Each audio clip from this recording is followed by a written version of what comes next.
താമരശ്ശേരിയിലും ഒരു അപകട വാർത്ത സംഭവിക്കുകയാണ്. താമരശ്ശേരി ചുരത്തിൽ കർണാടകയിൽ നിന്നുള്ള ശബരിമല തീർത്ഥാടകർ സഞ്ചരിച്ച വാൻ മറിഞ്ഞു.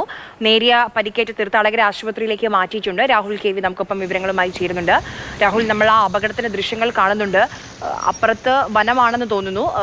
ഇതിലുള്ള യാത്രക്കാരുടെ ആരോഗ്യാവസ്ഥ എങ്ങനെയാണ്? എവിടെയാണ് ഇവരെ ഇപ്പോൾ പ്രവേശിപ്പിച്ചിട്ടുള്ളത്? ആശുപത്രി ഏതാണ്?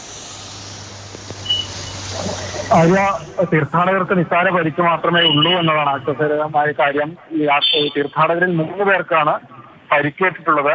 കർണാടകയിൽ നിന്ന് വരുന്നവരാണ്. ട്രാവൽ വാഹനത്തിലാണ്.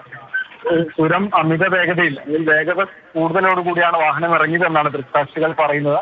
1ാം വളവിന് സമീപത്തായാണ് വാഹനം മറിയുകയും ചെയ്തത്. അതിലും ചുരം സന്നദ്ധ പ്രവർത്തകർ, പോലീസ് ഒക്കെ തന്നെ കൃത്യസമയത്ത് സ്ഥലത്തേക്ക് വരികയാണുണ്ടായത്. തുടർന്ന് സമീപത്ത് തന്നെയുള്ള ആശുപത്രിയിലേക്ക് പരിക്കേറ്റവരെ കൊണ്ടുപോവുകയും ചെയ്തിട്ടുണ്ട്. ചുരത്തിൽ ഇന്ന് നല്ല തിരക്കുള്ള ദിവസമാണ്. വാഹനങ്ങൾ കൂടുതലാണ്. ചുരം ഇറങ്ങി വരുന്നതും വയനാട് ഭാഗത്തേക്ക് പോകുന്ന വാഹനങ്ങളും വളരെ കൂടുതൽ തന്നെയാണ്. അപകടമുണ്ടായതിനെ തുടർന്ന് കുറച്ചു നേരം ഗതാഗത തിരക്കുണ്ടായി. പിന്നീട് അതഴിക്കാനും കഴിഞ്ഞു എന്നുള്ളതാണ്. അതിലും ചുരം ഇറങ്ങി വരുന്ന വാഹനങ്ങൾ, പ്രത്യേകിച്ച് ശബരിമല തീർത്ഥാടകർ വേഗതയിൽ കടന്നു വരുന്നത് അപകട സാധ്യത ഏൽക്കുന്നു എന്ന് തന്നെയാണ് അധികൃതരായാലും പറയുന്നത്. അതിനനുസരിച്ചുള്ള ശ്രദ്ധ വേണമെന്ന മുന്നറിയിപ്പ് നേരത്തെയൊക്കെ നൽകിയത് തന്നെയാണ്. ഏതായാലും ഈ വാഹനം മറിച്ച് നിസ്സാര പരിക്ക് മാത്രമേ ഉള്ളൂ എന്നതാണ് ആശ്വാസം. മറ്റു പ്രശ്നങ്ങളൊന്നും തന്നെ ഇല്ല. ചുരത്തിൽ ഗതാഗത കുരുക്കും പരിചിതമല്ലാത്ത ഇടങ്ങളിലേക്ക് മറ്റ് സംസ്ഥാനങ്ങളിൽ നിന്നൊക്കെ ആളുകൾ എത്തുമ്പോൾ, പ്രത്യേകിച്ച് ചുരം പോലെയുള്ള ഇടങ്ങളിലൊക്കെ അപകടങ്ങൾ പതിയിരിക്കാനുള്ള സാധ്യതയുണ്ട്.